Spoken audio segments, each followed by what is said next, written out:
Paz do Senhor, pastor Paulo Nascimento, aos amados irmãos do canal Falando de Bíblia. Aqui é o diácono Adilson de Itupeva. Pastor, vê se o senhor pode me ajudar. Eu não concordo na questão de um obreiro, um presbítero, um pastor cair no pecado, seja pecado de adultério, algum erro grave, e continuar exercendo a sua função eclesiástica. Eu não concordo nem que ele passe alguns meses de molho, como é de costume, e quando volta, ele volta exercendo a sua função eclesiástica. Pastor, o que o canal Falando de Bíblia pode me ajudar? Eu estou errado? Deus abençoe. Me ajude aí, pastor. Shalom, shalom, meus queridos irmãos. Tudo bem com vocês? Como está sua mente, seu coração? Espero que esteja tudo na mais perfeita paz. Esse é mais um vídeo resposta aqui do Falando de Bíblia e nessa feita eu quero responder o meu irmão Adilson, de Itupeva. Isso mesmo. Irmão Adilson traz um assunto aqui em voga que é complicadíssimo. Por quê? Será que se um obreiro, uma obreira, um ministro de Deus, alguém que está envolvido na liderança da igreja, cair, não haja recuperação para ele? O nosso irmão é até um tanto enérgico, que ele diz que nem disciplina de 3 meses pode ter. Na convenção pela qual eu faço parte, a Comaderge, o ato disciplinar de um ministro de Deus, de um pastor, de um evangelista, é de que é retirado dele a carteirinha, ele fica como membro na igreja. Eu só não entendo por que ele não pode cear se o perdão de Deus é instantâneo. Uma vez que o homem se arrepende, o perdão de Deus é instantâneo. Só que o que mais me causa estranheza é que o homem às vezes quer ser mais justo que o próprio Deus, que é a própria justiça. Aí, irmão Adilson, você me faz pensar, se fosse você, porque a Bíblia diz assim, olhe para que porventura quem está de pé não caia. Ou seja, vigia, cuida de ti mesmo, mantenha-se firme. Todos nós estamos sujeitos a cair, todos nós estamos sujeitos a falhar, todos nós estamos sujeitos a errar. Irmão, a gente peca até em pensamento. Oh, como a gente peca. Só que, vamos à Bíblia, falando de Bíblia, porque o nosso crivo é Jesus, certo? O nosso crivo é Jesus. Mateus, capítulo de número 26, a última Páscoa e a ceia do Senhor. Capítulo de número 26 de Mateus, verso de número 20, abra sua Bíblia aí comigo. E chegada a tarde, assentou-se à mesa com os 12. E enquanto eles comiam, disse, em verdade vos digo, que um de vós me há de trair. Verso 22, e eles, entristecendo-se muito, começaram um por um a dizer-lhe, porventura sou eu, Senhor? 23, e ele respondendo disse, o que mete comigo a mão no prato, esse me há de trair. 24, em verdade, o Filho do Homem vai como acerca dele está escrito, mas ai daquele homem por quem o Filho do Homem é traído. Bom seria para esse homem se não houvera nascido. Verso 25, e respondendo Judas, o que o traía, disse, porventura sou eu, Rabi?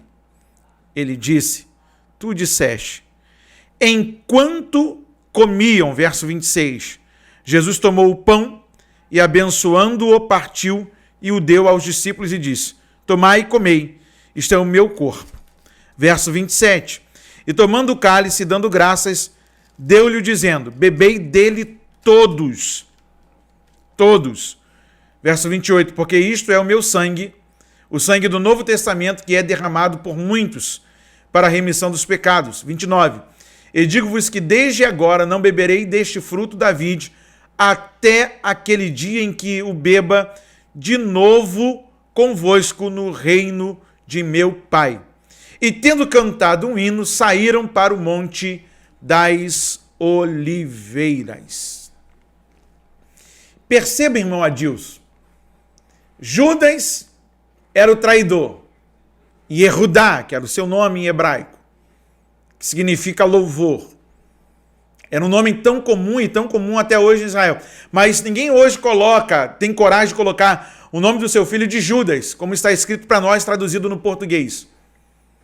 Porque esse nome ficou impregnado nele, algo que estigmatizaram como algo ruim. Porque Judas foi traidor. E mesmo sendo Judas o traidor, Jesus comungou junto com ele. Olha que interessante. Olha que coisa interessante.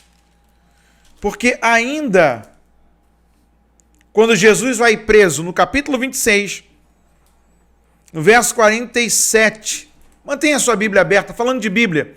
E estando ele ainda a falar, eis que chegou Judas, um dos 12, com ele grande multidão, com espadas e porretes, vinda da parte dos príncipes, dos sacerdotes e dos anciãos do povo. E o traidor tinha-lhes dado um sinal, dizendo: o que eu beijar é esse, prendei-o. E logo aproximando-se de Jesus, disse: eu te saúdo, Rabi, e beijou o que nós chamamos de ósculos santos. Verso de número 50, Jesus, porém, lhe disse: amigo. E Jesus não estava de falsidade. Jesus estava sendo verdadeiro, dizendo: amigo, a que vieste? Então, aproximando-se, eles lançaram mão de Jesus e o prenderam.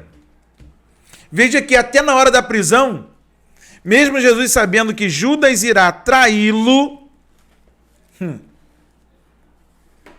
irmão, a misericórdia de Deus é muito grande. Vamos a um outro fator bíblico.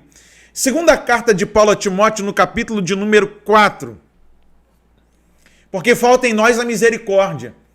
É muito fácil a gente jogar para fora, é muito fácil a gente dizer que a pessoa não pode mais, é muito fácil a gente dizer que não tem mais espaço para você. Quem somos nós para dizer que não pode haver uma recuperação? Quem somos nós para dizer, irmão Adilson, que um obreiro não pode voltar à sua atividade?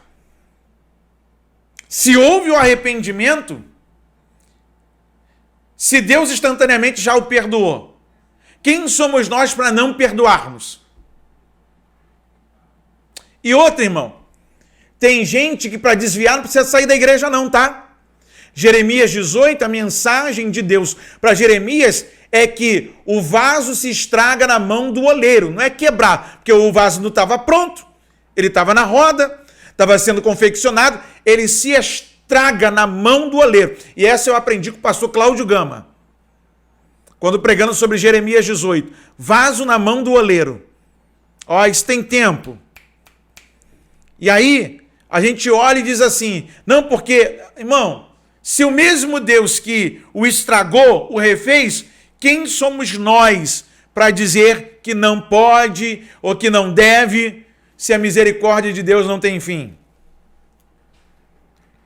Há casos e casos.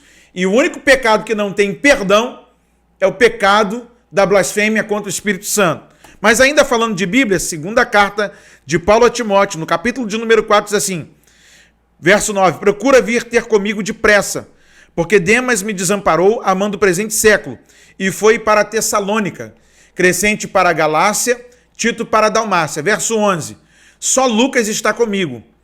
Toma Marcos e traze-o contigo, porque me é muito útil para o ministério.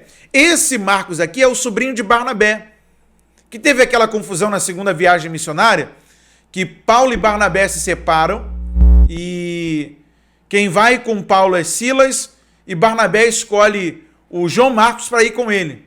Mas lá no final, Paulo está dizendo assim, não foi por conta de um problema, não foi por conta de uma falha que ele vai ser esquecido para sempre. Manda ele vir ter comigo agora, porque agora me é muito útil. Antes, João Marcos ficou apavorado, porque a recompensa da obra missionária era cadeia, era espancamento. E agora, aquele que antes teve medo de andar com eles nas viagens, é conclamado para estar uma vez mais perto de Paulo. Irmão Adilson, Deus tenha misericórdia de nós, que o Espírito Santo nos sustente e que sejamos mais misericordiosos para que um dia, se precisarmos da misericórdia, sejamos alcançados também em misericórdia. Fica aqui o nosso vídeo resposta. Você pode fazer como o nosso irmão Adilson, enviar o seu vídeo pelo WhatsApp ou pelo Instagram, @falando de Bíblia, e assim caminharmos juntos aqui de mãos dadas através de um vídeo resposta falando de Bíblia.